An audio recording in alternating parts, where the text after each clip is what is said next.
Welcome to CyberCast, decoding today's cyber issues. I'm Alexander Bolova, production lead at GovCIO Media and Research. With me today is managing editor Ross John Fortuna. Hi, Ross. Hi, Alex. So you had the opportunity to chat with Suzanne Spaulding, former Undersecretary for Cyber and Infrastructure at DHS. How'd it go? It was great. She and I had met at the RSA conference in San Francisco, and she was on a panel there talking about radical transparency in cybersecurity and the ways that information needs to be shared from organization to organization because there is a certain amount of lessons learned that need to be exchanged. And she has a lot of experience in this world because she basically came into DHS to the parts of the agency that eventually became CISA, and she ran this cybersecurity side of things there and really has a lot of experience and a lot of knowledge over these last few decades as to how cybersecurity has evolved and how the reaction to cybersecurity has evolved at organizations. Yeah, and if I recall correctly, we've had Suzanne Spaulding on the show at least once before, all the way back in December of 2020. And I can only imagine how much has changed since then. Before we jump into your conversation, is there anything that you want to highlight before we take a listen? One of the things she highlighted at RSA conference was this notion of no more secrets. And we dig a little into that, what exactly that means when it comes to government, cybersecurity, and organizations that have been targeted. Well, with that in mind, let's take a listen to your conversation.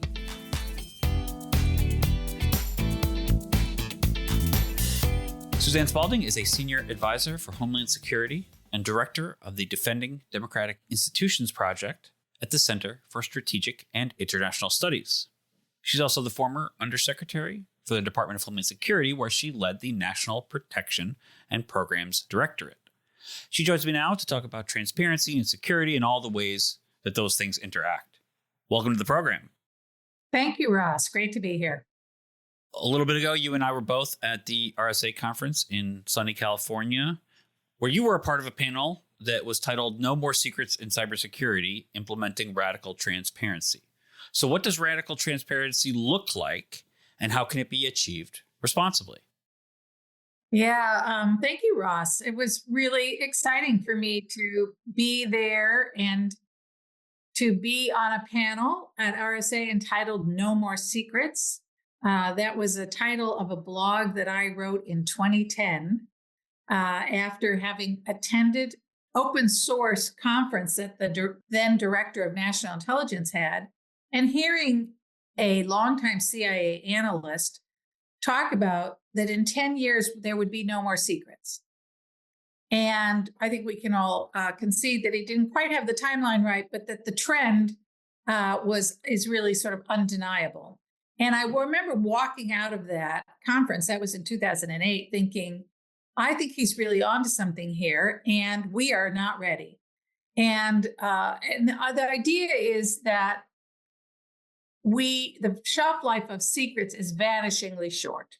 We think about the direct costs of keeping secrets and the billions of dollars reflected at RSA, right, of an industry that is focused on trying to keep secrets as much as anything, keep folks from getting access to data, among other things. And whoever can figure out how to operate in a world with fewer secrets is going to have an advantage. If you think about it, if you train to fight in the dark, or if you meet your adversary, you could then meet your adversary at night, or you could turn out the lights and you'd have the advantage, right? What we are experiencing is not the lights being turned off, but the lights being turned on. Radical transparency is not just something we are now talking about as a value and an aspiration, but just the reality of our world today with this increasing difficulty of having a monopoly on information or keeping information secret. So if we train to fight in the light, we train to operate with fewer secrets and with greater transparency, we will have the advantage in this newly transparent world. That's the idea behind no more secrets and training to fight in the light. And that's sort of a basis for the conversation that we had at RSA, how that applies in cybersecurity. So much of cybersecurity is about protecting information and keeping things sort of under wraps. So this, despite the timeline that you had mentioned, it's sort of an ongoing thing. What are the costs versus the benefits of radical transparency? I mean, obviously the benefits seem to be that you can have people collaborating on solutions, but how do adversaries take it? How do they deal with radical transparency, trying to get around it or work through it? So certainly in the context of our nation state adversaries, we as a democracy, along with our allies who are democracies, have an advantage if in a world in which we are turning on lights. Democracies are used to the imperative for transparency and operating at a greater level of transparency. You think about Russia, China, Iran, North Korea, they need those dark corners in which to hide secrets from their own populations as well as others. You think about organized crime that is wreaking such havoc in cyberspace, non-state actors. They are sharing and collaborating, working together, but they need to also to keep secrets about their identity and how they're going about what they're doing. And if we can turn on those lights, if we can share that information with each other, operate in that way of radical transparency, we can have a distinct advantage over those adversaries as well. I get it from the nation state notion. I mean, we talked about sort of the main authoritarian regimes and certainly seemingly every government cybersecurity plan, the State Department one, the White House one, the Defense Department, singles out China as well as North Korea and Iran. But what about the sort of unaffiliated groups that are the Genesis markets and things like that are a little bit more squirrely, I guess I would say?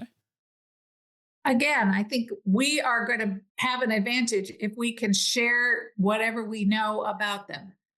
They are sharing among themselves, but they are also, as I say, trying to keep secret information that would lead to their disruption and potential prosecution. And so pushing transparency as hard as we can is going to advantage us, both in terms of our collective defense, but also in our pursuit of offense and prosecution of those bad actors. Yeah, certainly in the alliance, notion, and something that I talked with some FBI folks about. I mentioned Genesis Market because there was a big panel, and I talked to some of the panelists about Operation Cookie Monster. But yeah, I think that speaks to your point of the democracy sort of sharing information across law enforcement. Now, secrets on the panel, you said the shelf life of secrets is vanishingly short. What does that mean in the context of cyber attacks and then the response? So we need to be thinking about cybersecurity in the way, for example, that zero trust architecture encourages us to think about it, in the way that a true risk management approach that focuses on consequences and how to understand and mitigate consequences, thereby focusing us on continuity of operations, forces us to think about it. And that is to rely less on some hermetically sealed environment in which we can protect all of the data and information, and instead work on the assumption that the bad actors are going to successfully intrude into our systems. And now, how do we reduce their ability to achieve the objective that they want to achieve? So it is less about that, secrecy around how we're protecting our information. If your plan for protecting the integrity, for example, of your industrial control systems depends upon keeping something, any aspect of that secret, that's a brittle plan. And this is what I used to tell my friends in the national security world. I used to work at CIA and spent most of my career in the intelligence community. And I would tell them, if your plan depends on secrecy for success, that's a brittle plan. What we need to be striving for is to lean into what is our strength, which is the ability to be transparent and to operate with fewer secrets, and have a plan that depends less on having a monopoly on that information or keeping our security design secret than on having an agile, robust configuration and plan that allows us to mitigate the consequences of a successful intrusion. When we were out there in San Francisco, the CISA announced that dozens of firms had joined the Secure by Design pledge. So how is that impacting the global cybersecurity environment, and how is it sort of contributing to this transparency-focused environment? Yeah, I was so excited to see CISA, which is the organization, successor organization to the organization that I led at DHS, embrace this idea of radical transparency. And it is very evident in the Secure by Design principles, and particularly in the pledge that a number of companies signed up to at RSA and before, in which they not only pledge to take actions to make their enterprise software products and services more secure and resilient, but to be very transparent with the public and their customers about how they are doing on implementing that pledge. And that's so important. We reach for regulations in cybersecurity as a last resort. And there are places in which that is really appropriate and needed. But we know it's less efficient than the market. One of the reasons the market hasn't been able to get us where we need to be is because there has been a lack of information. An efficient market needs information. So the transparency around how companies are implementing this pledge and how they're doing in meeting milestones, that is really kind of a radical change for companies, will be an important part of allowing the market to drive security, because customers will have an opportunity to compare with much more fidelity how different companies are doing and moving toward more secure products. Do you see more firms joining the Secured by Design pledge? Like, what does the future look like for it? 68 is a great number, but obviously you want it to be higher, right? Absolutely. And the hope is that once customers realize that some companies are providing them with this kind of transparency and this kind of information that they can use to begin to calculate more effectively a return on investment, to make the case to the board of directors and senior management for why they're purchasing these particular products from a security standpoint, that there will be this market pressure. Instead, what we have had in the past is a stigma about transparency. So companies that have robust internal vulnerability discovery processes and timely vulnerability disclosure policies are stigmatized. They have been penalized in some cases because they are so forthcoming. And if their competitors are not being transparent, then it's easy for them to try to make the case that the company that's disclosing vulnerabilities is less secure, when in fact, the very opposite is likely to be true. That those companies that are in a timely way and clearly disclosing vulnerabilities rather than hiding them, waiting for a features update and hiding those security vulnerabilities and fixes in a normal security update, that the former is a more secure way to go, and a company that cares more about their customers' security. So I do think that the publicity around this should provide a market incentive for companies to sign up, but it requires customers to ask about it, to say, have you signed the pledge? Can I see your transparent accounting of how you're doing on this pledge?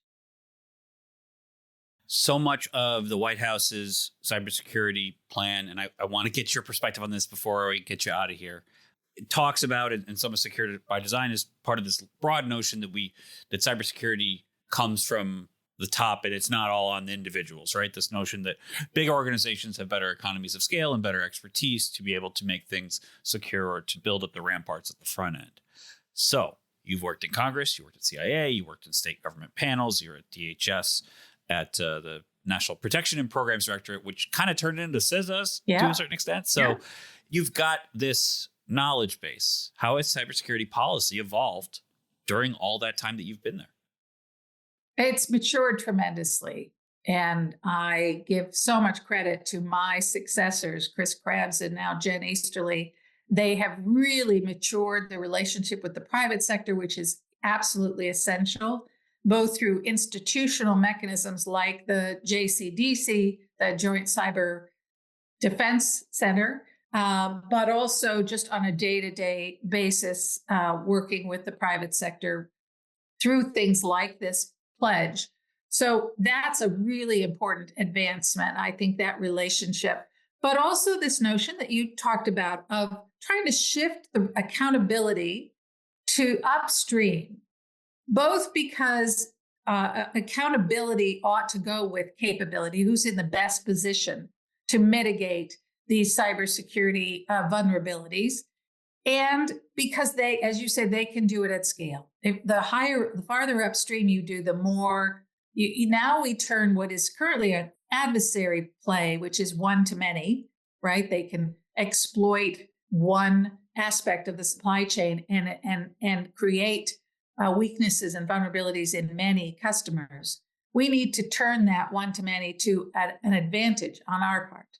In other words, to build security in that one place upstream, in all those places upstream, so that it can filter down to the many who use those products and services. I think it's a really important evolution in our cybersecurity strategy, and I applaud them for that progress. Yeah, I found it to be fascinating just in the time I've paid attention to these things and covered them in my various jobs, that these changes, specifically the recent ones about changing the responsibility. Is there anything that we didn't talk about that you think we should? Well, I would just make the point that that the government can only do so much. And again, if we really want the market to be driving this, and I think that's everyone's preference, then we need the consumers to play a role here.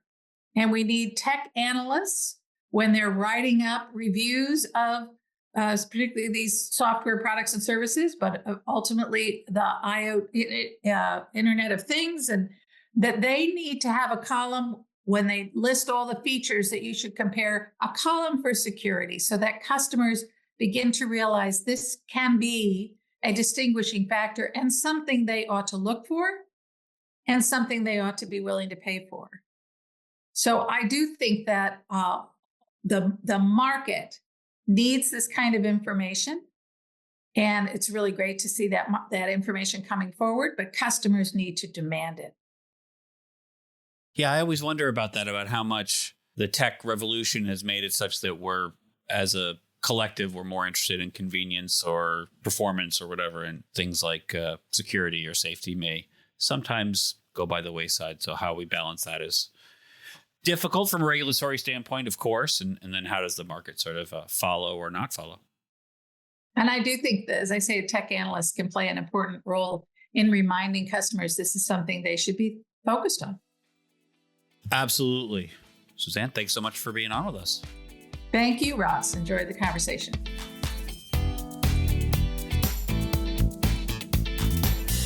Thank you, Ross. That was a fascinating conversation with Suzanne Spaulding.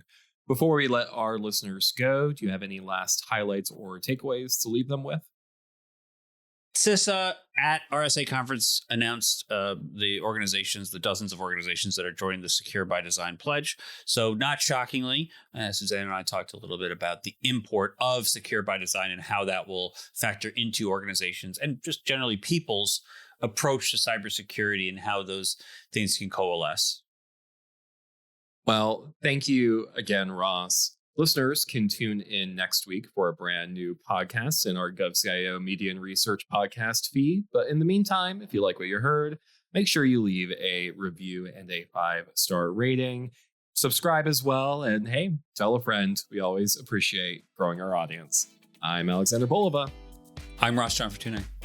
Thank you for listening. CyberCast, along with GovCast and HealthCast, is a production of GovCIO Media and Research. To explore our content, visit our website, govciomedia.com. Keep an eye out for new episodes every Tuesday. And if you like what you heard, leave us a review on the podcast platform of your choice. Have a topic you want us to discuss? Contact us at newsletter@govcio.com.